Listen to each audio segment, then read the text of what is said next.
Bank Syariah Bukopin, melayani dengan hati nurani. Assalamualaikum warahmatullahi wabarakatuh. Sebelumnya izinkan perkenalkan diri, nama saya Farhan Al-Maududi, NIM 1814264, kelas PBSB semester 6. Dan di sini saya akan menjelaskan kondisi neraca Bank Bukopin Syariah pada periode Desember tahun 2019 dan Desember tahun 2020. Oke, jadi laporan neraca itu bisa disebut juga laporan posisi keuangan. Dan laporan posisi keuangan ini adalah jenis laporan keuangan yang menyajikan aset, liability, kewajiban atau hutang, dan equity atau modal ya. Dimana tiga hal tersebut merupakan komponen yang paling penting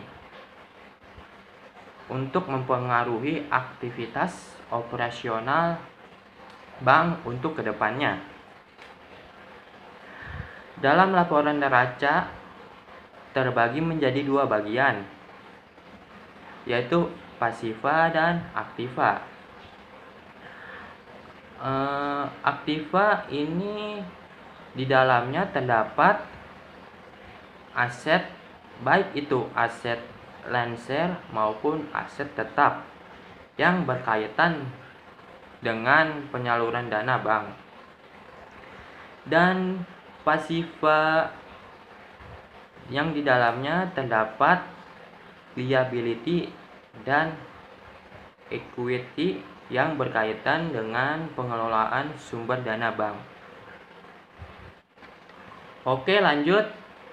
Pada laporan neraca Bank Bukopin Syariah periode 31 Desember 2019 terlihat total aset cukup tinggi. Hal ini terjadi karena Bank Bukopin Syariah ingin menambah sumber dana sebagai pemasukan, karena aspek pendanaan merupakan hal yang sangat penting dalam operasional bank tersebut. Sehingga sumber dana bank yang telah didapatkan akan dikelola dan disalurkan kembali kepada masyarakat yang membutuhkannya. Perkenalkan, nama saya Fitriyanti, NIM 1814242.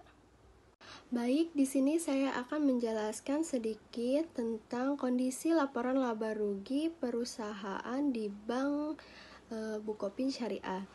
Di mana yang harus kita ketahui bahwa laporan keuangan perusahaan itu harus berisi laporan laba rugi itu yang diperoleh dari jual beli produk atau jasa yang dilakukan oleh perusahaan bersangkutan. Laporan laba rugi juga nantinya akan diperlukan untuk menghitung berapa sih efisiensi kinerja yang sudah tercapai, dan nantinya akan menerapkan strategi bagaimana laba perusahaan bisa ditingkatkan di tiap periode yang berikutnya. Jika pendapatan lebih besar dari beban, maka akan disebut laba atau profit, dan jika pendapatan lebih kecil dari beban, maka akan disebut loss atau rugi. Nah, di dalam Bank Bukopin Syariah ini terdapat dari pendapatan dari penyaluran dana yang mengalami penurunan, di mana pada tahun 2019 pendapatan penyalurannya itu sebesar 475.236 dalam angka jutaan rupiah. Di tahun 2020 itu sebesar 360.073. Nah, di sini mengalami penurunan dengan selisih sebesar 115.163 dari tahun sebelumnya. Nah, selanjutnya di Bank Syariah juga terdapat beban-beban, itu ada dua, ada beban operasional dan beban non operasional.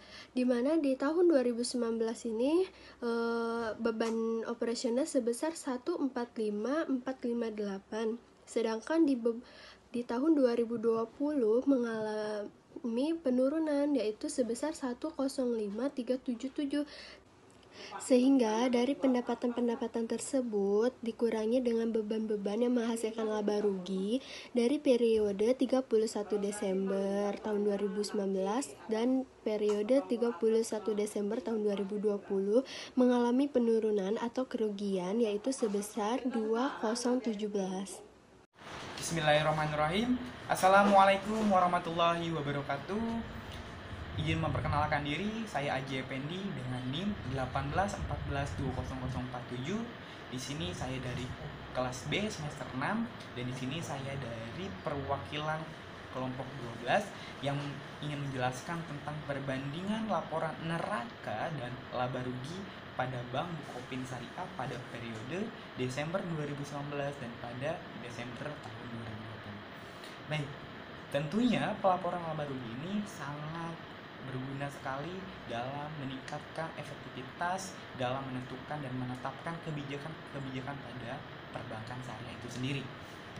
Nah, di sini saya akan coba membandingkan laporan neraca laba rugi pada Bank Bukopin Syariah pada periode Desember 2019 dan pada periode Desember tahun 2020. Oke, jika kita analisa lebih lanjut pada laporan keuangan pada Bank Bukopin Syariah ini mengalami penurunan yang sangat hebat.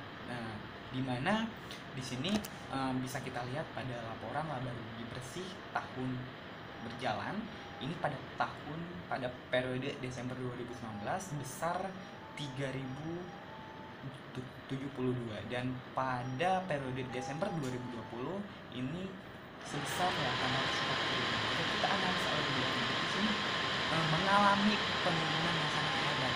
Nah, bisa kita simpulkan bahwasannya berdasarkan laporan pengembangan pekerjaan itu kita bisa melihat bahwa mereka mengalami penurunan dan dimana kita bisa simpulkan bahwa bank ini dalam keadaan tidak sehat seperti itu.